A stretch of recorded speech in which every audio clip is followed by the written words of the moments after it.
அஸ்ஸலாமு அலைக்கும் வரஹ்மத்துல்லாஹி வபரகாத்துஹு. அல்ஹம்துலில்லாஹ். அத்தோபா நிறுவனத்திலிருந்து நவம்பர் 20 டீலக்ஸ் பேக்கேஜ் 2024 வந்து ஹாஜிமார்களுக்கு இன்னைக்கு இரவு உணவாக white rice, vegetable kurma, mutton kurma, கறி உருண்டை குருமா,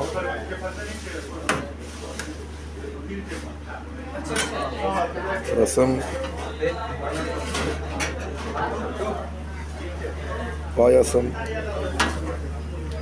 ரவை பாயாசம், ரொட்டி, இடியாப்பம், ஃப்ரூட்ஸ் மற்றும் டீ, காஃபி உணவாக வழங்கப்படுகிறது. இன்ஷா அல்லாஹ் துஆ செய்யுங்க. அல்லாஹ் தஆலா எங்களுடைய உணவு மக்கால இன்னும் மதீனால சாப்பிடக்கூடிய தௌஃபீக் தருவாங்க.